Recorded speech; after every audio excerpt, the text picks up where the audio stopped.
दूसरे के घर के छत पे चढ़ के और वहां से वहां झंडा उतार के फेंकना और वहां भगवा झंडा लहराना, इसकी इजाजत कौन सा कानून दे रहा था? और पुलिस उस समय कहाँ थी? उस समय यह भी दिख रहा है कि वहां भीड़ है वहां पे। तो इंटेंशन साफ है कि कैसे भड़का। मुसलमान मंगलसूत्र तुम्हारा हक खा जाएंगे, मंगलसूत्र ले लेंगे। मुसलमान कितनी बार आया, नफरत वाले भाषण थे। जब देश का प्रधानमंत्री ही सांप्रदायिक नफरत फैलाए तो जाहिर है कि पॉलिटिकल लाभ उन्हीं को होना है। सुप्रीम कोर्ट ने सुओ मोटो कोई एक्शन लिया? किसी ने कोई सवाल उठाए? तो ये जाति व्यवस्था कहाँ सोर्स क्या है? मनुस्मृति है ना। चाहे योगी साहब चाहे मोहन भागवत ये कह दे कि हम मनुस्मृति को नहीं मानते, तब जाने आप जो यहाँ हाथरस हुआ था, भागवत साहब तो उस पे नहीं बोले, योगी जी उस पे नहीं बोले। बच्चा जो है मटका से पानी पीता है उसको मार देता है, मोहन भागवत उस पर नहीं बोले। धर्म की रक्षा कौन करेगा? धर्म की रक्षा दलित पिछड़े करेंगे और इनके बेटे ऑक्सफोर्ड कैम्ब्रिज में पढ़ेंगे, मल्टीनेशनल में काम करेंगे। तो इतना भी अगर हमारे लोगों को ये बात नहीं समझ में आ रही है तो इनका कोई भला नहीं कर सकता।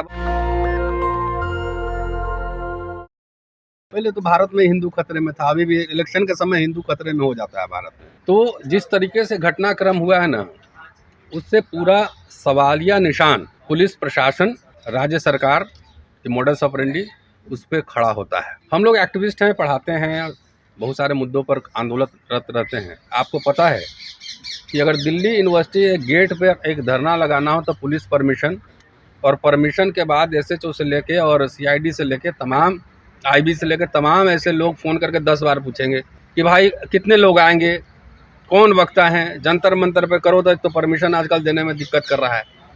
परमिशन दे भी देगा तो 50 तरह के सवाल उठते हैं।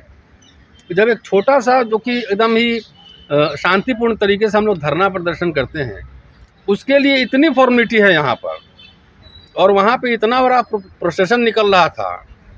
किस रूट का कहाँ क्या परमिशन मिला ये शोध का विषय है कि जो प्रोसेशन है किस रूट से जाएगा, सुरक्षा व्यवस्था कैसी रहेगी, कैसा नहीं रहेगा, ये कहाँ लिखा पढ़ी हुई, किससे एक सस्पेंड हुआ अभी सीओ, तो उसका परमिशन किसने दिया कि उसी रूट से ये प्रोसेशन जाएगा।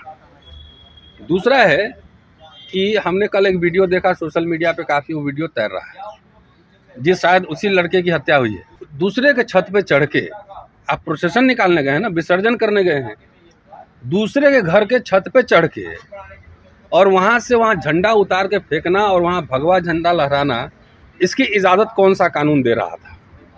और पुलिस उस समय कहाँ थी? उस समय यह भी दिख रहा है कि वहाँ भीड़ है, वहाँ पे वो अकेला व्यक्ति नहीं है, भीड़ है। और भीड़ जो है उसमें से कई लोग वीडियो भी बना रहे थे, उसी में से किसी ने वीडियो निकाला होगा, वायरल किया होगा। तो इंटेंशन साफ है कि कैसे भड़का।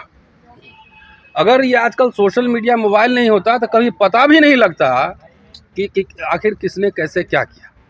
दूसरी बात है कि देश में पिछले 2014 में मुझे याद है मुजफ्फरनगर घटना, कि आखिर उस सांप्रदायिक माहौल बनाने से फ़ायदा किसको होता है? पहली बात, प्रधानमंत्री नरेंद्र मोदी का भाषण देखिए आप लोकसभा चुनाव के दौरान, सैकड़ों बार मुसलमान मंगलसूत्र तुम्हारा हक खा जाएंगे, मंगलसूत्र ले लेंगे। मुसलमान कितनी बार आया, नफरत वाले भाषण थे।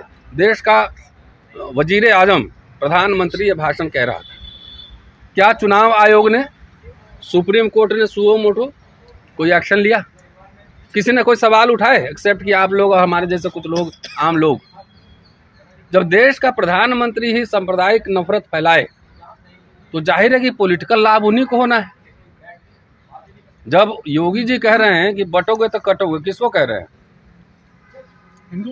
हिंदू को बोल रहे हैं ना। तो हिंदू में कौन कौन है? हिंदू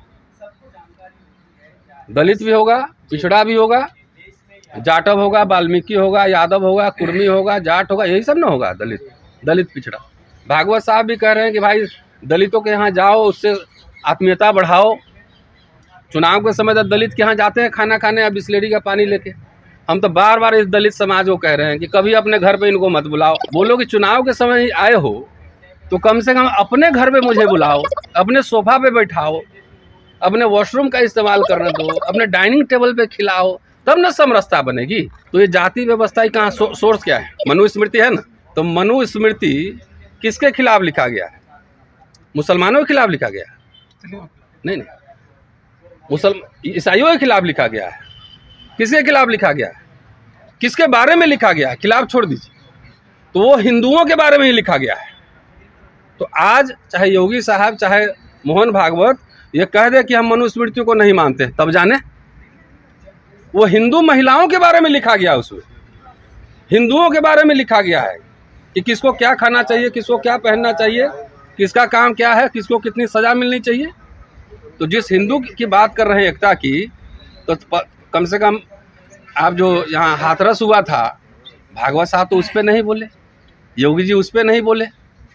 बच्चा जो है मटका से पानी पीता है उसको मार देता है, मोहन भागवत उस पर नहीं बोले। घोड़ी पे चढ़ने पे पीट देता है, मार देता है। अधिकारी, पुलिस अधिकारी को भी पुलिस का प्रोटेक्शन लेना पड़ता है अगर दलित अधिकारी है तो, उस पर तो भागवत नहीं बोले। बुलेट पे चढ़ने पे किसी को टेंशन हो जाती है, इस पर तो नहीं बोलते। तो ये पूरा राजनीतिक प्रायोजन है कि इलेक्शन जब आएगा तो एकता की बात होगी। हम चाहते हैं ये बटा हुआ है ही हिंदू समाज, और इसकी जड़ें धर्मशास्त्र में है। ये मैं थोड़ी कह रहा हूँ, उनका धर्मशास्त्र ही कह रहा है, बाबा साहब ने विस्तार से लिखा है। ये बांटने वाला और कोई नहीं, वही शास्त्रकार लोग हैं जिन्होंने शास्त्र लिखा है। ये ऑलरेडी बटा है, और बटा है तो कुछ नहीं भैया, इनके अधिकार दे दो, तब हिंदू एकता की बात करो। अधिकार तो दोगे नहीं, पीटों को भी इलेक्शन के बाद पिटाई शुरू हो जाती है। इलेक्शन तक जो है ना मरहम लेके सब घूमता रहता है, कहाँ है हिंदू एकता लगाओ भाई, सबको जरा बरनौल लगाओ थोड़ा सा, कहीं कहीं जला हुआ, पिछली बार पीटे थे।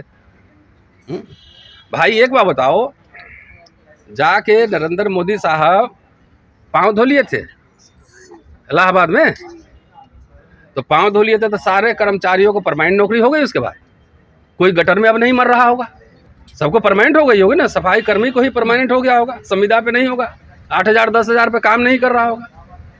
तो इस समाज को समझना चाहिए ना कि जो जितना झुके, हमारे गुरुजी समझाते थे कि जो जितना प्यार से बात करे थोड़ा सावधान रहिएगा, जो जितना झुके, गोल मोल मीठा मीठा बात करे, उससे सावधान रहिएगा। मैं तो ये कह रहा हूँ कि जो बहराइच अभी चुनाव 10-9 पे अभी घोषणा हुई है ना, उपचुनाव, ये चुनाव के समय ही ये सब एक तरह से प्रायोजित है, ये मेरी समझ है।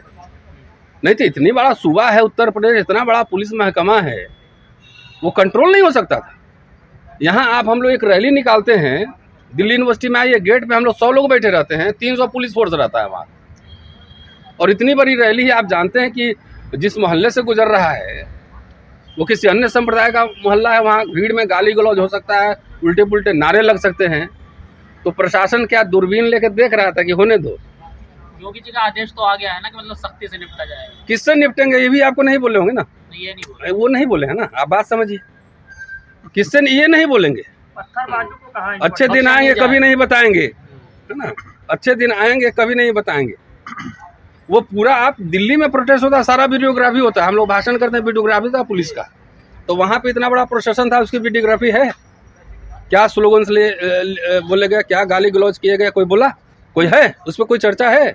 वो झंडा कैसे फहराने चला गया? अगर ये तथ्य सही है तो कैसे वहाँ चला गया? क्या पुलिस नहीं थी? आपके घर में कोई आदमी ऐसे घुस जाएगा, आप क्या करेंगे? तो सर जो नरसिंहानंद जी यहाँ बोले थे डासना गाजियाबाद में, उसका रिएक्शन हुआ है बहराइच में? अब क्या हुआ नहीं हुआ आप लोग के सामने है, और मैं समझता हूँ कि जब जब चुनाव होंगे, इसलिए कम से कम न्याय पसंद लोग और दलित पिछड़ों को तो इससे दूर ही रहना चाहिए, इससे दूर ही रहना चाहिए। अपने बच्चों को पढ़ाओ उड़ाओ यार, ऐसी नौकरी वोकरी खत्म हो रहा है ना। नहीं तो ये RSS बीजेपी वाले ना सबका शर्ट उतार देंगे, खेत में काम करवाएंगे जाके। चुनाव में कुछ असर पड़ेगा इस घटना का सर? अब देखिए, अब क्या कहें, नेता लोग बताएंगे, लेकिन हम लोग तो लोगों को आगाह कर रहे हैं भाई, आगाह हो जाना कि ये चुनाव के समय ये सब होता है। हिंदू कुछ नहीं, जातियों का समूह है, यही हिंदू है। हिंदू टर्मिनोलॉजी भी 19वीं सेंचुरी का है, ये कहाँ धर्मशास्त्र में कहीं हिंदू लिखा हुआ है? ये सब ढकने के लिए, चादर ओढ़ाने के लिए है। दलित पिछड़ो, अपने आर्थिक सामाजिक शैक्षणिक जो उत्थान के काम है उस पर लड़ो।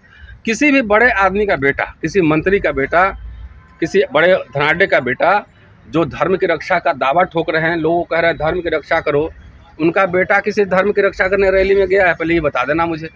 इतना समझने के लिए काफ़ी है, तभी भी तुम्हारे आंखें नहीं खुल रही है, तुम्हारा कोई भला नहीं कर सकता है।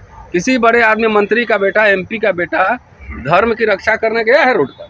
नहीं, वो किसानों पे ट्रैक्टर चलाने, जीप चलाने जरूर पहुंच जाता है, पता है ना, ये याद दिलवाऊं फिर, वो जीप चलाने जरूर पहुंच जाएगा। लेकिन धर्म की रक्षा कौन करेगा? धर्म की रक्षा दलित पिछड़े करेंगे, और इनके बेटे ऑक्सफोर्ड कैम्ब्रिज में पढ़ेंगे, मल्टीनेशनल में काम करेंगे। तो इतना भी अगर हमारे लोगों को ये बात नहीं समझ में आ रही है तो इनका कोई भला नहीं कर सकता है। भले अच्छा इंतजाम कर रहा है, सारा प्राइवेटाइज कर दे रहा है, एजुकेशन इतना महंगा हो चुका है कि आप पढ़ नहीं पाएंगे, तो सबको एक मुफ्त में जितने ये सब है सबको बोलेगा खेत में काम करो, जितना बीपी शुगर है सब कुछ दिन में ठीक कर देंगे। सर योगी के राज में डीजे नहीं बजा सकते? योगी के राज में योगी जी से पूछिए ना कि नहीं बजा सकते। सिलेक्टेड लोग बजा सकते हैं, सिलेक्टेड नहीं बजा सकते हैं। एक कहावत है अंग्रेजी में, show me your face I will show you the rules. अपना चेहरा दिखाइए, उसी हिसाब से कानून बताऊंगा। तो उसी तरीके से जात बताओ नियम बताएंगे, धर्म बताओ नियम बताएंगे। तो इनसे आप अपेक्षा क्यों कर रहे हैं? आप गोलवलकर जो है वो इनका संविधान एक तरीके से, आप जाके उसमें पढ़िए ना, मुसलमानों के बारे में क्या लिखा है, ईसाइयों के बारे में क्या लिखा है, कम्युनिस्टों के बारे में क्या लिखा है, दलितों के बारे में क्या। दलित तो क्या हिंदू है बेचारा, अभी जो रक्षक बन के घूम रहे हैं, इसीलिए दलित सबको सचेत कर रहे हैं कि रक्षक बन के घूम रहे हो, जब सब खत्म हो जाएगा तो बच्चे तुम्हारे स्कूल में ना जा पाएंगे। एक सवाल हो रहा है आपसे, कुछ ऐसे गाने आ गए हैं कि राम राम चिल्लाएंगे, काटे जाएंगे, गाने बहुत चल रहा है हर जगह। वो सब पे कार्रवाई होनी चाहिए क्या? नहीं, कार्रवाई कौन करेगा? सैया भाई कोतवाल तो अब काहे का। हम लोग अभी एक जगह गए थे यूपी में, किस जगह पे मुझे नाम ध्यान नहीं आ रहा है ना, शायद सुप्रिया श्रीनेत्र का इलाका है, वो जगह का नाम ये है, महाराजगंज से अलग कुछ जगह था, डुमरियागंज, सॉरी। वहाँ गए थे, वहाँ भी देख रहे थे रास्ते पे यही गाना बज रहा था। हम लोग शरीफ की तरह अपना गाड़ी साइड में कर लिए कि इतने बड़े बड़े बहादुर सेनापति यहाँ सड़क पे हैं, हाँ, बहुत बड़े बड़े सेनापति, घर में खाने का ठीक नहीं होगा। अगला शाम खाना मिलेगा, जो चेहरा मोरा देख के लग रहा था कि खाने का ठीक नहीं होगा, लेकिन कुछ इन लोगों को खिला पिला देता है जिससे जोश ज्यादा आ जाता है। वही भीड़ हटा दो, जरा अकेले साइड में पूछना था जरा गाओ तो कैसे गा रहे थे। असली राम भक्त तो वही है सर, गाओ जरा। जैसे हमको भी मान लो कोई धमकी देता है तो हमने धमकी दे ली है, अब साइड में अकेले आओ जरा इधर। तो ये कायरता की पहचान है, भीड़ में जाके एक व्यक्ति को मार देना, भीड़ में गाली देना, एकदम ऐसे लग रहा है कि जैसे पता नहीं नेपोलियन बोनापार्ट बन के घूम रहे हैं। घर में पता लगा कि घर में गया तो माँ अब पिताजी सोटा लेके डंडा लेके पीछे पड़ी हुई, कमाता काहे नहीं। तो वो वहाँ भी बज रहा है, लेकिन उसको राजकीय संरक्षण है, कोई पुलिस कुछ नहीं करता है वहाँ पे, हमने देखा है खुद। तो क्या कहिएगा, ये तो हमारे पॉलिटिकल पार्टीज को चाहिए कि इसके खिलाफ लोगों को जागरूक करें, माहौल बनाएं, आंदोलन करें। सिर्फ वोट आपको चाहिए, लड़ेगा कौन। शुक्रिया, थैंक यू। नेशनल दस्तक की आपसे गुजारिश है कि अगर इसको बचाना चाहते हैं तो नेशनल दस्तक को सब्सक्राइब करने के लिए रेड कलर के सब्सक्राइब बटन को दबाएं, फिर बेल आइकन की घंटी दबाएं। नेशनल दस्तक को बचाने के लिए बहुत जरूरी है कि हर खबर को शेयर करें, लाइक करें, कमेंट जरूर करें।